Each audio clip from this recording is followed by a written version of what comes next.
Mengantisipasi meluasnya kebakaran hutan dan lahan saat cuaca panas ekstrim di Sumatera Selatan, patroli udara ditingkatkan dengan 2 unit helikopter.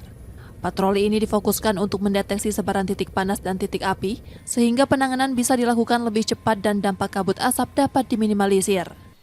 Pemadaman terakhir masih berlangsung di Indralaya Utara dan kawasan Lais, Musi Banyuasin dengan helikopter waterbombing. Api membakar lahan jenis mineral, sementara di jalur darat pemadaman terkendala surutnya kanal air. Dalam sepekan terakhir, jumlah titik panas meningkat hingga 121, terbanyak di Ogan Ilir yang masuk zona merah Karhutla. Wilayah rawan lain meliputi Ogan Komering Ilir, Musi Banyuasin, Pali, dan Muara Enim.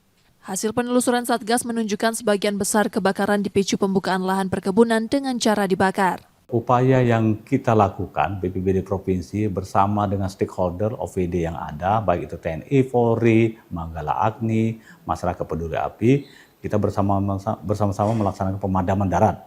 Apabila terjadi pemadaman darat tidak bisa diatasi, maka kita nanti minta bantuan teman dari Subsatgas Udara, dalam hal ini dan Lanut SMH Palembang, karena ketepatan juga kita dibantu dari BNPB Pusat berupa 2 helikopter patroli dan 4 helikopter waterbombing untuk melaksanakan baik itu patroli maupun pemadaman udara untuk membantu teman-teman di mana kebakaran itu sulit akses untuk menuju ke lokasi. Karena beberapa tempat kejadian kebakaran lahan itu sumber-sumber airnya tidak ada, karena sudah kalau di puncak kemarau ada beberapa kanal ataupun danau rawa itu sudah mengalami surut.